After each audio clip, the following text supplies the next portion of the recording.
Good morning, Jan. Thank you so much for accepting to be part of this interview.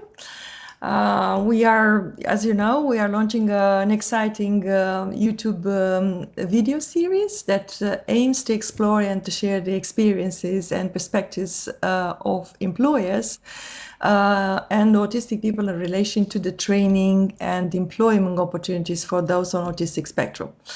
As I already explained, we are currently seeking input from both employers that have experienced employing individuals on autistic spectrum and those who have not yet considered this. By participating in this video is actually you will contributing by enhancing, for instance, the employment opportunities for individuals within the autistic community, and also promoting a deeper understanding of the benefits and effective practices associated with employing autistic people. So if you would like for the audience to introduce yourself, I think would be brilliant. I'll just wrap a little bit of overview of what we talked today. Good morning, Feliciea. So my name is Ghys. I'm one of the main shareholders of the ASP Voices, and I'm obviously part of the senior management team. Thank you so much. Yeah, and we had a little bit of discussion as a preamble of this interview, and you have like a similar experience, a mixed experience of having people on autistic spectrum but actually not being aware that they were diagnosed. So what motivated you, I would say, to have this, to employ people on autistic spectrum even you didn't know they were?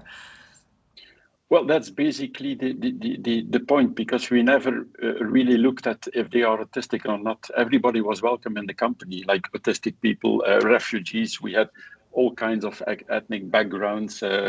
So we never paid attention to the fact that people might be like different or have a different background. So everybody was welcome in the company. So we did not have to reorganize the company to welcome autistic people. From a general perspective, everybody was welcome. Thank you for answering to that question.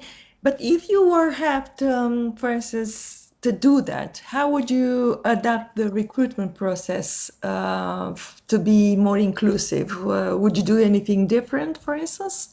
If you would know that the person that you are about to interview disclosed already, and then you know that they are on autistic spectrum, would you do something different? Well, maybe, you know, every job interview is specific. Everybody has a different way of expressing himself or understanding the question. Or so what we would probably try to understand is how people look at the questions and maybe help them to better understand what the question is about and make them feel comfortable. You know, there is no such thing as a bad answer to a question, even in a job interview. So it's just for us to better understand how people reason and allowing them just to be themselves in the interview. Thank you for that. And then from that point of recruitment, adopting how would you identify the ideal work environment and job characteristics for autistic candidates, including for instance, necessary accommodation and potential barriers? You just shared an example with me before. Would you mind sharing that? Yeah. Yes, we had one of our engineers who was on the spectrum, and he each time came in the office after working hours, like 6, 7 o'clock in the evening, and then he put off all the lights, and then he started working during the night.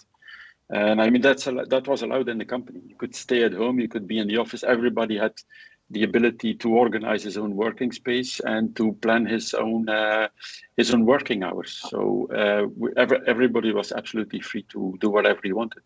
And if he wanted to work during the night in the complete dark, well, that was okay for us, as long as the job is done. That's this is a very good example, and thank you for sharing it. And from the other staff, how do your company prepare the other staff to support and collaborate effectively with their colleagues?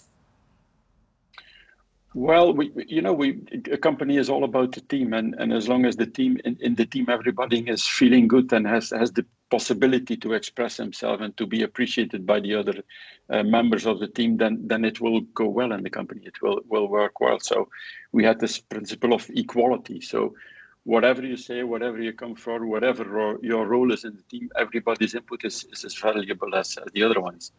So we did not make any difference. And I think it starts by, if you really make a difference where it's perceivable for everybody, then you probably also create this difference between the other members of the team. So we avoided that. Thank you for that.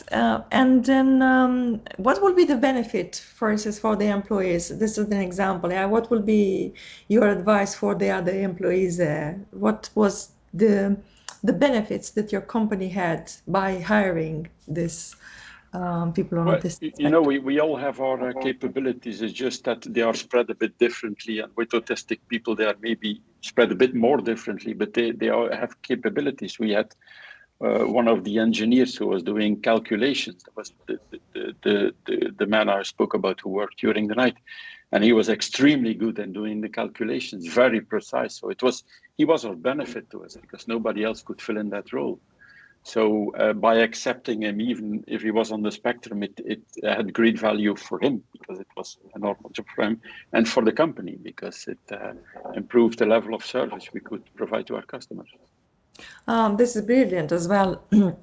And the fact that, for instance, if you, what kind of support do you think would be ideal for the employers to have? What kind of the training program? Are you aware of any resources and training program that could help, for instance, the employers to prepare this better?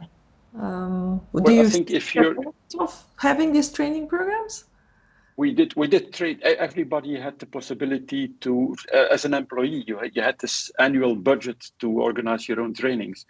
So if an autistic person said, well, maybe I should train a little bit skills here or that, everybody was free to use the budget. So it was not a guided system in the sense that everybody had a fixed training program. So that was one of the things we implemented in human resources, that everybody should have the freedom to develop himself at his own pace and in the areas where they needed the most attention. So you would see that, for instance, if we would be a training program for your HR, I'm saying they will be interested to follow that training program just to prepare themselves. Yeah. Yeah? Sure. I think that the better the value of the company is in the people. So, and the better you can address the needs of your people, of your staff, or of your team, the better the company will get. So, anything that goes into improving the company and the staff and the people, even in the private time, the better it is for everybody. So, definitely be open to do that.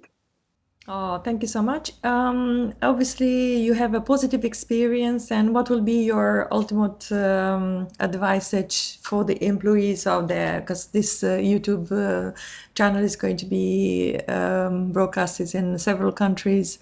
And what would be your advice? What would you say to people out there? I think that if you look at it for autistic people, it represents a challenge, but behind every challenge there is a good opportunity, they say.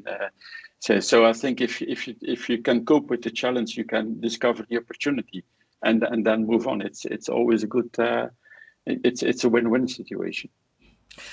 Fantastic. Jan, thank you so much for sharing your experience and expertise in this. And hopefully people who will see this video will draw themselves the conclusion. So thank you so much. Thank you, Marit, Feliciea, and best of luck with your project.